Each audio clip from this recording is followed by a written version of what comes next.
So like mushrooms are obviously a very stigmatizing industry, or a stigmatizing idea, I guess. And like even people I coach within running, or people I talk to online about mushrooms, at first they're like, "Oh my gosh, mushrooms! Like magic mushrooms!" That's their first response.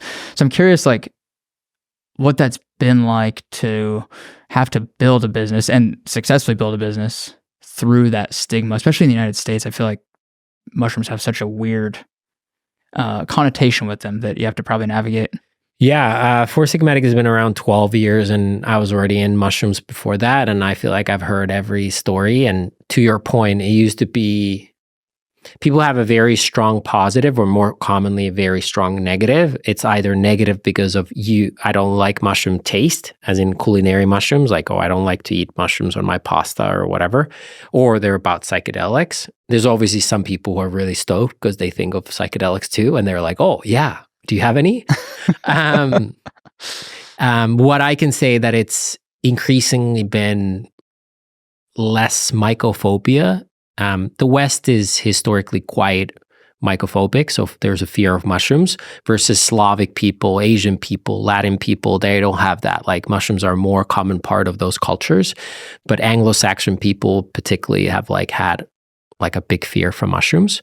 And then in the last 5 years, they become kind of pretty trendy, and more people are open to them. In the last 12 years, you've been building Four Sigmatic. Like, have you always been able to just openly talk about mushrooms like this, or specifically psychedelics because of the illegalization? But yes and no. Like in certain settings, yes. But it was like so much of the first 5 to 7 years, if not more, of that journey. People are like, oh, I these psychedelic mushrooms. And our slogan used to be on shrooms. Oh, and then we said everyday magic, like it's like magic mushrooms, but for every day. But there was so much stigma, and a lot of retailers were afraid, are these illegal and this and that? So I actually kind of like tried to not speak about it. Not to like avoid the question, but I felt like it hurt the mission more. But now in the last few years, you can speak about it a lot more openly. Yeah, it seems like there's a big movement. And I mean, you said within the last 5 years, it seems like mushrooms are trendy now. I mean, that's how I got into it. Yeah. I feel like everybody on the internet was talking about mushrooms. I saw Four Sigmatic 4 or 5 years ago. What do you think caused this like surge of mushrooms? Yeah, it's always a combination of things. So one is that they work. So I feel like they were bound to eventually be popularized despite the mycophobia. And they give effects for things that most people modern day struggle, like stress, anxiety, cognitive function. So I think the supporting for like the nootropic, so to say, moment, like and them supporting cognitive, people are constantly looking for edge at work and intellectually like to be better. And then same with like the constant stress and overwhelming demands of modern day life. And mushrooms are great for that. So I think those are the reasons why it became like more relevant. I think I think Four Sigmatic and maybe a couple other people have had a big moment on both the education, but there's always been education. It's maybe more the application is that a lot of people don't like the taste of mushrooms. So then making mushroom coffee has been a huge breakthrough because people can enjoy it with a coffee that tastes like coffee.